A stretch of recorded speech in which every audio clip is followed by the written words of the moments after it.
Hello again everyone, Ageofdune here, and we are back. Well, not really back, this is actually my first time here. I'm actually going to be going ahead and casting a Magic the Gathering game. I have been kind of wanting to do this for quite some time. The new game, Hearthstone, is coming out, and I didn't get a beta invite. And honestly, I have always really enjoyed Magic the Gathering. That is, I used to play that a lot in school, in high school. I haven't really played much recently, simply because I kind of stopped stopped paying money for it. But either way, I still enjoy this, and I can watch other people play at very least. I can also play using their basic default decks. Ooh, this is coming in. I'm going to go ahead and make sure to mouse over all the cards as they come in. This one, as you can see, is a Watery Grave. It comes into the play tapped, which is how you spend mana. And on the next turn, it'll go ahead and untap. So it's a decent just delayed land card pretty much. And the way Magic the Gathering works, you can only play one land card per turn, and then your land card, of course, is your mana.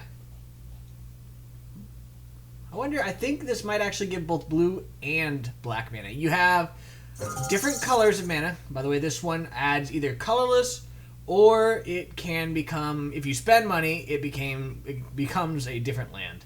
So this is actually a chromatic lantern. This is an artifact, and it has, oh nice. It gives all other lands the ability to add one mana of whatever color you want, and it does so as well. So all of these can now give any color they want. This guy is obviously a black and blue deck. Blue is usually more for control. Black is doom, death, stuff like this right here. Desecration Demon. He's got flying, which means he can only be blocked by creatures with flying. And then at the beginning of each combat, an opponent may sacrifice a creature. If he does, it taps this creature and puts a +1/+1 counter on it. So if you don't want to get attacked, you can just kill one of your own creatures, and then this guy becomes tapped. You can't attack or block while your character is tapped. And obviously this is tapped. These lands are tapped, which means they're in use. So that's what happens to this guy if somebody else sacrifices land. Oh, this thing is coming out apparently. Whenever a player taps a land for mana, that player adds 1 mana to his mana pool of any type. So this is actually doubling the mana. Apparently this guy has a very mana heavy deck. Kind of interested to see what else is going to happen here. Also, one thing that is different, for anybody who's been watching Hearthstone, you can attack whatever creature you want, and the other person really doesn't have a choice. With Magic the Gathering, you say, I attack with this creature. That is all. After that, the other player has the chance to block or not block. They can do whatever the heck they want. If a creature is like this, in this case, only flying can block it, so this guy can't block whatsoever. But if you did have a flying creature, this thing does not have something called Trample. Trample allows all of the damage to go ahead and pass through whatever's blocked. So this guy could actually block with a 1/1 flying creature, and that would completely negate all of this guy's damage. It would die, of course, but all of that damage would be spent on that. Here comes another thing, Ageofdune, the Miss Nightmare Weaver.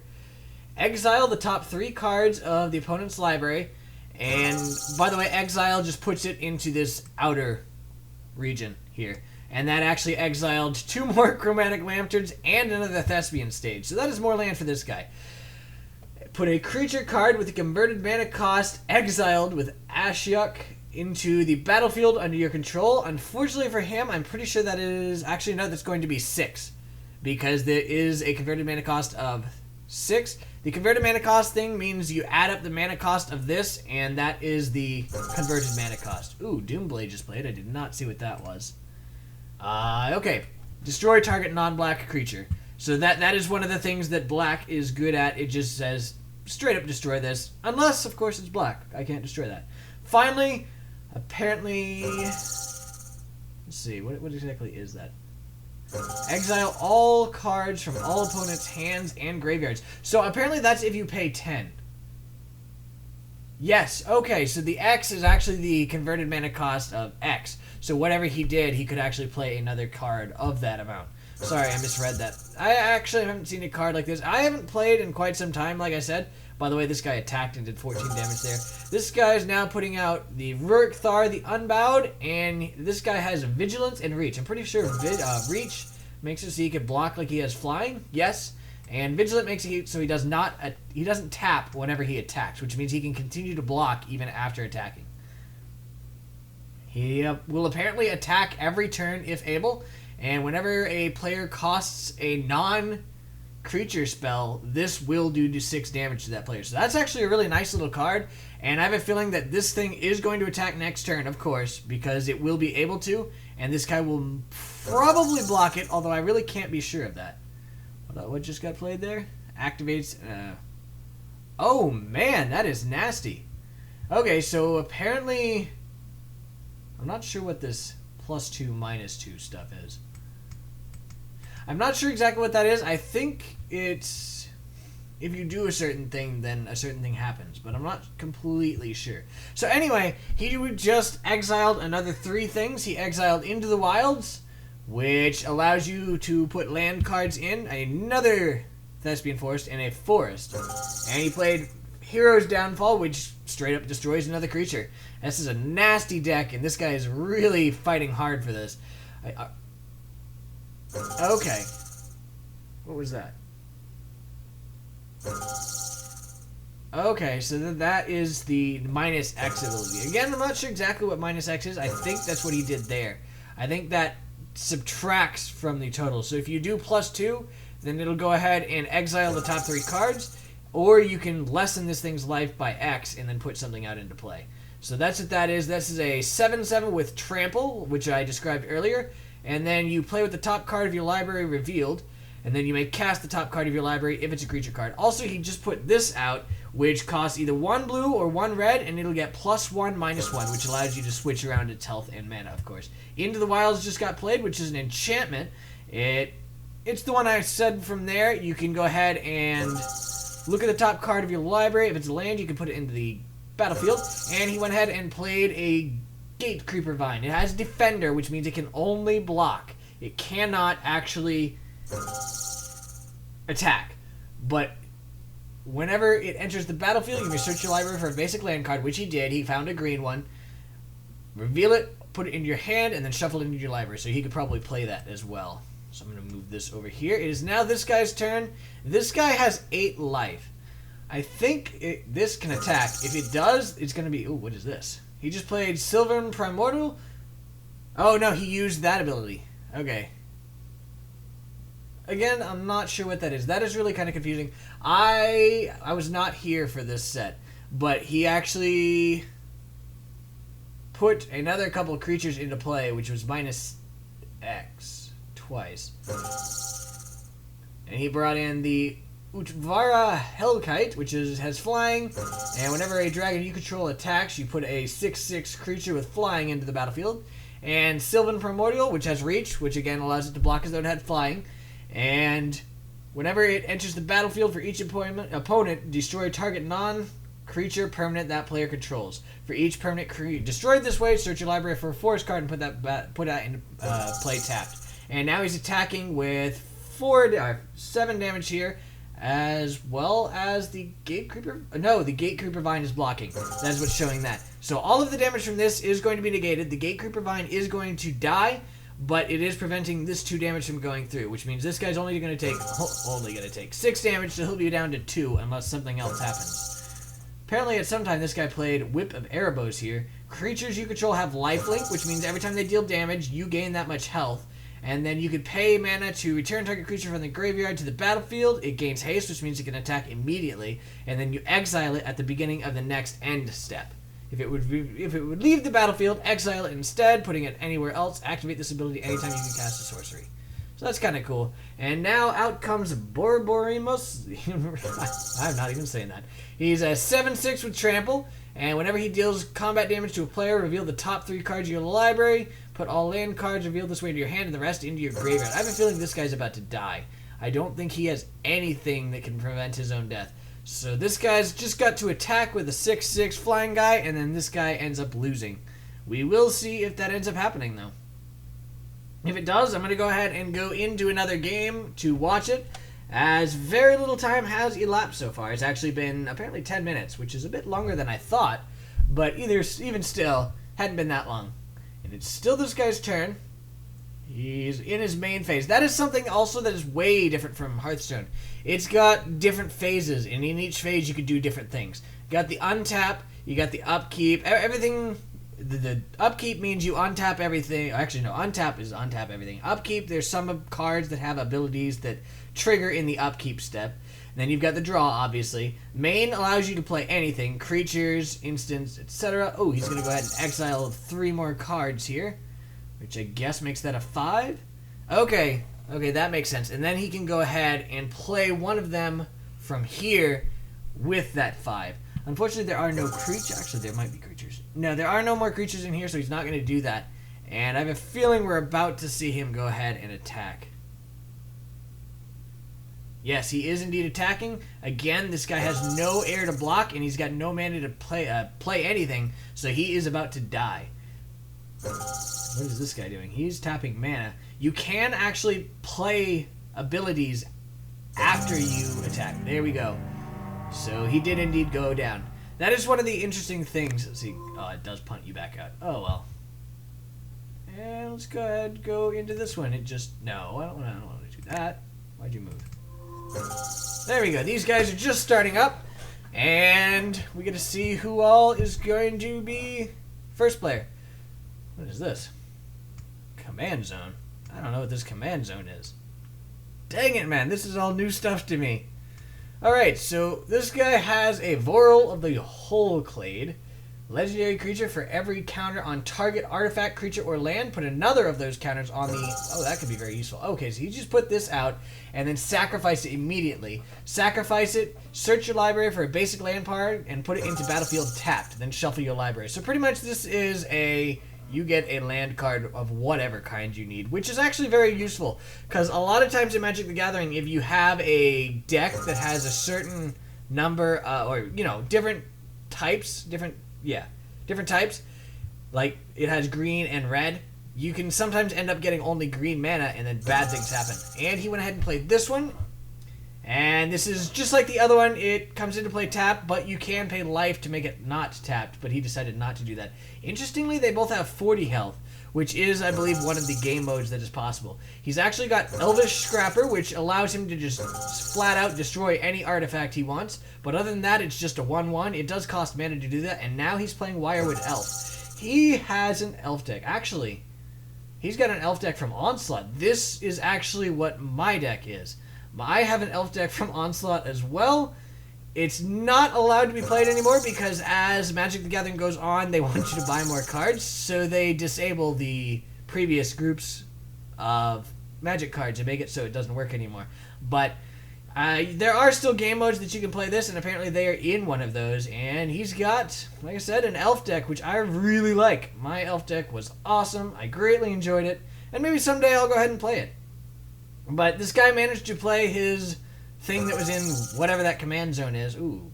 Okay, Reach and Death Touch. Death Touch, I believe, is whenever it does damage to a thing. Yes. Any amount of damage, something with Death Touch is enough to destroy the creature, which makes sense. And he also played this one, which if you pay 4 mana, one of which has to be green, it allows you to put a 1/1 green sapling creature token onto the battlefield, or you could play 4 mana with a Plains, and then all of your creatures get +1/+1, which is kind of awesome. And he's got this to go ahead and give him mana, so he actually does have that 4 mana. So he can go ahead and start that next turn if he doesn't have anything else. He probably won't. Alright, and this guy's command zone has a legendary creature as well, Forest Walk, which means if the enemy has a forest, they cannot block it. And then as an additional cost to cast creature spells, you may pay any amount of mana. If you do, it gains... Oh, wow. It enters the battlefield with that many +1/+1 counters on it. What is proliferate? Choose any number of permanents and or players with counters on them, and then give them another counter of the kind already there. Unfortunately for him, he does not have any already, but he did go ahead and use that. Now this... Let's see. Reliquary Tower. You have no maximum hand size. That can be very useful. as if you do have a maximum hand size and you go over that, then you end up having to discard cards, which kind of sucks. And it allows you to put 1 colorless mana, which, by the way, colorless mana, if you look at the mana costs up here at the top right, you see it takes 1 colorless, 1 green, and 1 blue. So that's what the colorless mana is. That can only be used for colorless mana. However, colored mana can be used as colorless mana. So if you only have forest, you can use that in the place of colorless. So he went ahead and attacked here, did 4 damage, and now he's placing a Priest of Titania. And that allows you to add 1 mana to your mana pool for every elf on the battlefield. I have something like that, except it was just called a different name. It was actually pretty much the same creature. I think it was a little more powerful. I think it was like a 3/4 that I had. But either way, it did the same ability. And that's going to give this guy a ton of mana. And I have a feeling we're about to see the last 2 of his cards come out this next turn. Elves are very good at that. They give you a lot of mana really fast. Oh, mine actually allowed you to put of any color instead of just green. Alright, so here comes this guy. He's going to go ahead and play Clone. He enters the battlefield as a copy of any creature. So he actually went ahead and played it as a copy of Priest of Titania. So he gets all of that. And he went ahead and destroyed the creature on this guy's side. He gets a 3/3 token out of it, but he just lost the mana and it went to him instead, which is actually a really dirty thing to do, but kind of funny. So this guy now gets a ton of mana, and this guy does not, which is really annoying for him. This guy is going to be able to get 5 mana at the moment. And if this guy continues to put out elves, that's going to give him even more mana, which is great for him, and it's going to let him now go ahead and play those. He wasn't able to use it yet because it has what they call summoning sickness, which in Hearthstone is represented by ZZZZZZ. It's pretty much asleep still. He is going to attack here, though. I don't think this guy's going to choose to block. It does. Oh, wait, he did. He actually blocked with the Vorul there. And that does mean the Vorul dies, but it does mean that this thing did not do any damage to him. What is this? He's playing something. Oh, he played a Fierce Empath. Whenever he enters the battlefield, you can search your library for a creature card with a converted mana cost of 6 or greater. Converted mana cost just means that you take away any of the coloreds and you turn them into colorless. And then you reveal it, put it in your hand, and then shuffle your library. I have not seen the color he went ahead and did quite yet, but we'll see. We shall indeed see. I noticed that he's not attacking with this. This does enable him to go ahead and sacrifice this at a later date to go ahead and get rid of any artifacts that this guy ends up putting out. Artifacts are a specific type. Ooh, Primordial Sage. Which is this? Whenever you cast a creature spell, you may draw a card. Interesting. I did not have this one. I'm not super impressed about that. I mean, I guess it's a really useful ability. It does allow you to put out a ton of fat stuff really fast. So I guess that's good. I had a different way to go ahead and grab cards, though. And it looks like he is going to go ahead and use that ability to get tons of mana here. He has 5 mana plus 2 there that are blue. And now he's going to go ahead and play Consecrated Sphinx. Has flying, which means this guy can't block it except with flying creatures or this reach thing. It's a 4/6, and whenever an opponent draws a card, you may draw 2 cards, which really kind of hurts this guy. No, not this guy. The one that made him draw more. I don't remember which one that is. That!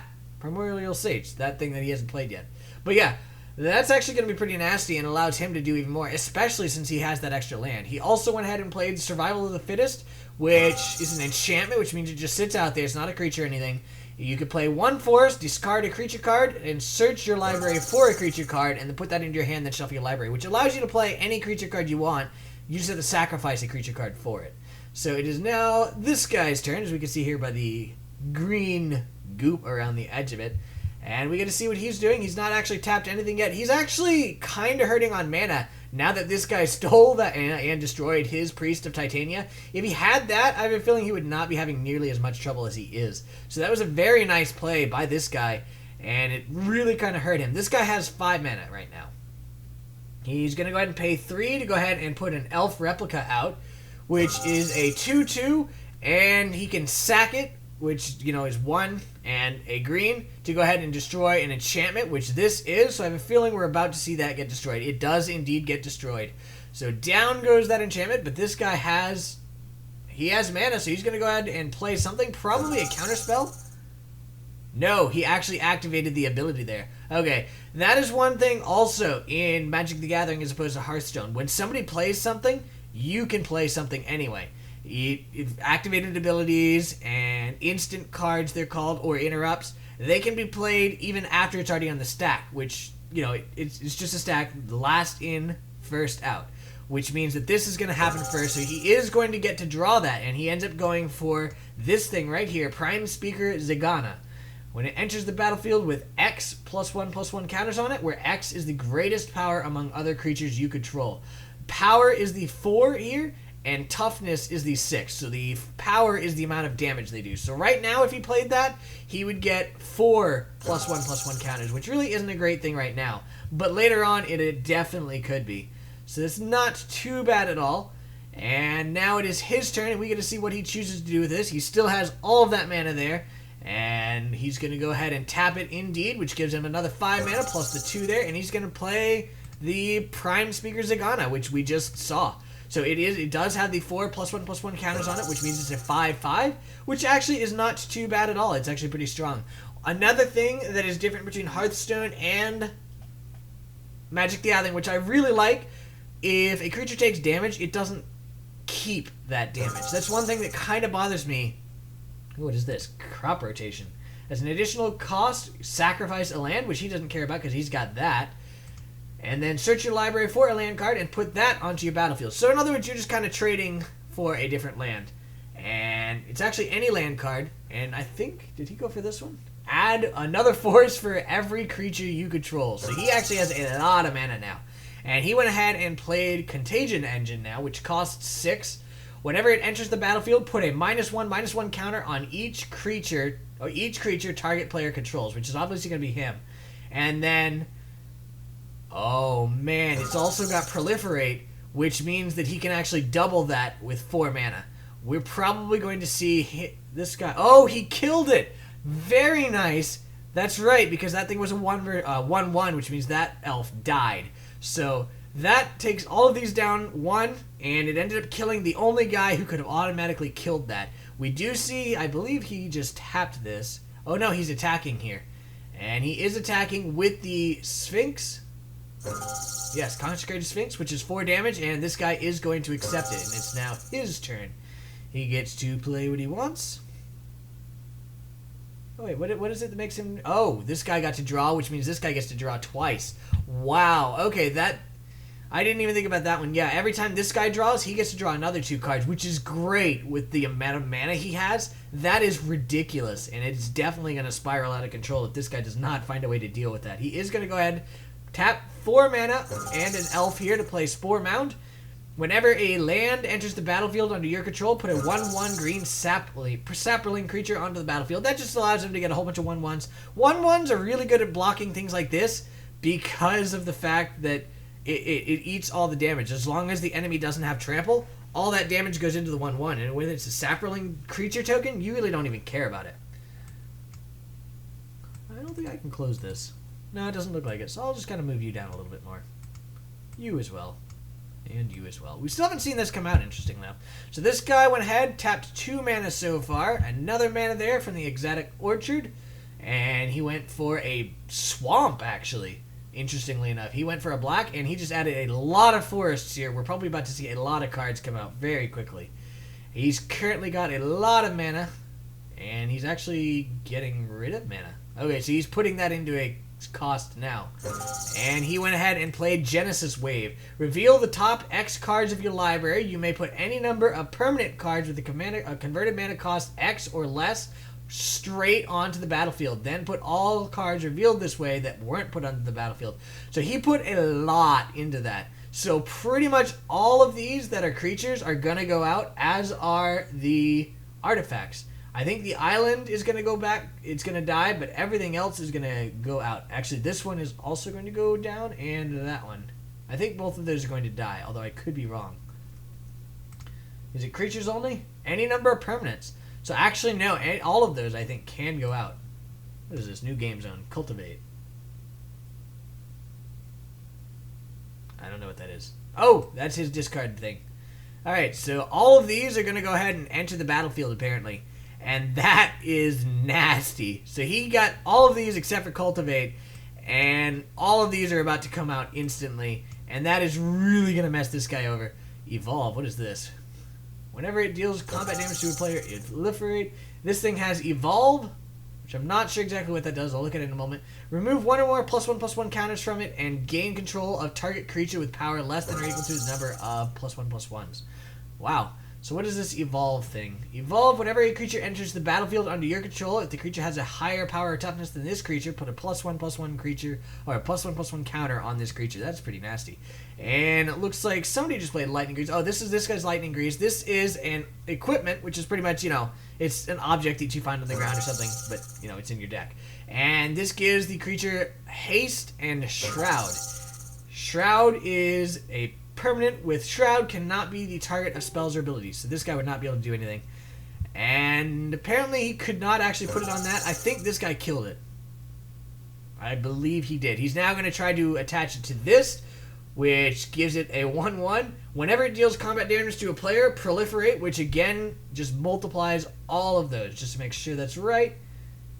Choose any number of permanents and or players with counters on them, and then each another counter of that kind, which means that when he deals damage with this, he can double all of these counters, which means all of these will die except for this, and he's probably going to do that. He can also double the plus counters on this.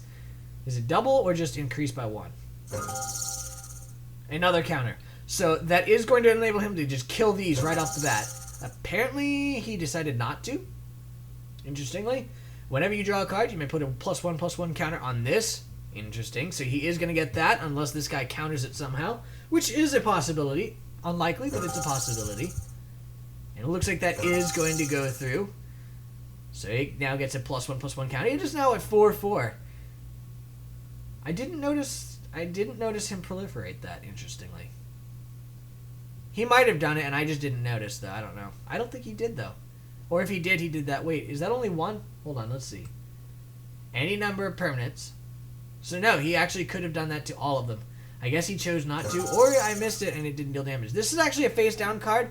It costs 3 mana to play, face down, and then it usually has a special mana cost when it's turned face up, which is what he just did. He paid that extra mana cost, which is 2. Whenever it's turned face up, destroy target artifact or enchantment. He went ahead and destroyed the Contagious engine, which makes it so that you can go ahead and proliferate for 4 mana. So not too bad on his part, taking that down.